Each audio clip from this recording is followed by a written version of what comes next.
ജനങ്ങളെ നല്ലതിലേക്ക് നയിക്കേണ്ട ജനപ്രതിനിധികൾ തന്നെ കുറ്റങ്ങൾ ചെയ്യുകയും പാർട്ടിയെപ്പോലും വെട്ടിലാക്കുകയും ചെയ്യുന്ന സംഭവങ്ങൾ പല പ്രാവശ്യം കണ്ടിട്ടുള്ളതാണ്. മാതൃകാപരമായ ശിക്ഷ ലഭിച്ചില്ലെങ്കിൽ ഇത് സാധാരണക്കാർക്ക് പോലും ക്രിമിനൽ കുറ്റങ്ങൾ ചെയ്യാൻ പശ്ചാത്തലമാവുകയും ജനങ്ങൾക്ക് ജനപ്രതിനിധികളിലുള്ള വിശ്വാസം നഷ്ടപ്പെടുകയും ചെയ്യും.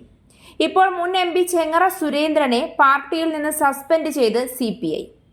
ഗുരുവായൂർ ദേവസ്വം ബോർഡുമായി ബന്ധപ്പെട്ട സാമ്പത്തിക ക്രമക്കേടിലാണ് സുരേന്ദ്രനെ 1 വർഷത്തേക്ക് പാർട്ടി അംഗത്വത്തിൽ നിന്ന് സസ്പെൻഡ് ചെയ്തതെന്ന് CPI കൊല്ലം ജില്ലാ സെക്രട്ടറി PS സുബാൽ പറഞ്ഞു.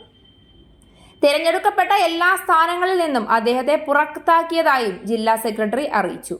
ഗുരുവായൂർ ദേവസ്വം ബോർഡ് ഭരണസമിതി അംഗമായിരിക്കെ ദേവസ്വം വക സ്കൂളിൽ മകൾക്ക് ജോലി നൽകാമെന്ന് പറഞ്ഞ് കണ്ണൂർ സ്വദേശിയിൽ നിന്ന് 20 ലക്ഷം രൂപ വാങ്ങിക്കുകയും എന്നാൽ ജോലി നൽകുകയോ പണം തിരിച്ചു നൽകുകയോ ചെയ്തില്ലെന്നാണ് സുരേന്ദ്രനെതിരായ പരാതി.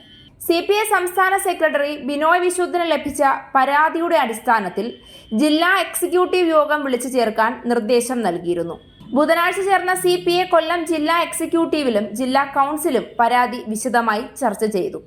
യോഗത്തിൽ പങ്കെടുത്ത സുരേന്ദ്രൻ വിശദീകരണം നൽകിയെങ്കിലും തൃപ്തികരമല്ലാത്ത സാഹചര്യത്തിലാണ് 1 വർഷത്തേക്ക് പാർട്ടി അംഗത്വത്തിൽ നിന്ന് സസ്പെൻഡ് ചെയ്തത്.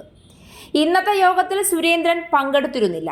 അധികാര കസേര കിട്ടിക്കഴിഞ്ഞാൽ പണം വാങ്ങി പിൻവാതിലിലൂടെ പലർക്കും നിയമനം നൽകുന്നത് രാഷ്ട്രീയക്കാരുടെ സ്ഥിരം ശൈലിയാണ്.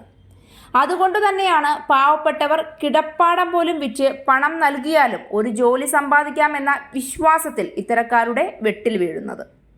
വിയർക്കാതെ കുറുക്കുവഴിയിൽ കൂടി കിട്ടുന്ന എന്തിനും സാത്താന്റെ കറുപ്പുണ്ടാകുമെന്ന് പലപ്പോഴും ആരും ചിന്തിക്കുന്നില്ല. എന്നാൽ രാഷ്ട്രീയം പലപ്പോഴും ഒരു സേവന പ്രവർത്തനമാണ് എന്ന് മറന്നുകൊണ്ട് രാഷ്ട്രീയക്കാർ അത് സ്വന്തം കീശ വീർപ്പിക്കാനുള്ള വഴിയായാണ് തിരഞ്ഞെടുക്കുന്നത്. എങ്ങനെയും 10 കാശുണ്ടാക്കി ആഡംബര ജീവിതം നയിക്കണമെന്നേ ഉള്ളൂ പുതിയ രാഷ്ട്രീയക്കാർക്ക്.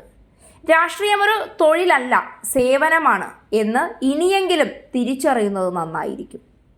അഴിമതി ആരോപിക്കപ്പെട്ട രാഷ്ട്രീയക്കാരെ പാർട്ടിയിൽ ഉന്നത സ്ഥാനങ്ങളിൽ വെച്ചുകൊണ്ടിരിക്കുന്നത് പാർട്ടിക്ക് മാത്രമല്ല പാർട്ടിയെ വിശ്വസിക്കുന്ന ജനങ്ങൾക്ക് കൂടി നാണക്കേടുണ്ടാക്കുന്ന കാര്യമാണ്. നിയമ നടപടി നേരിട്ട് സ്വയം കുറ്റവാളിയല്ല എന്ന് തെളിയിച്ചാൽ മാത്രമേ ഇനി MP ചെങ്ങറ സുരേന്ദ്രന് പാർട്ടിയിലേക്ക് അംഗത്വമുണ്ടാകൂ. വർഷങ്ങളുടെ രാഷ്ട്രീയ പശ്ചാത്തലമുള്ള ഒരു നേതാവ് ഇത്തരം ദുഷ്പ്രവൃത്തി ചെയ്തു എന്നുള്ളത് പാർട്ടി നേതൃത്വത്തിനെ തന്നെ ആകെ വെട്ടിലാക്കിയിരിക്കുകയാണ്.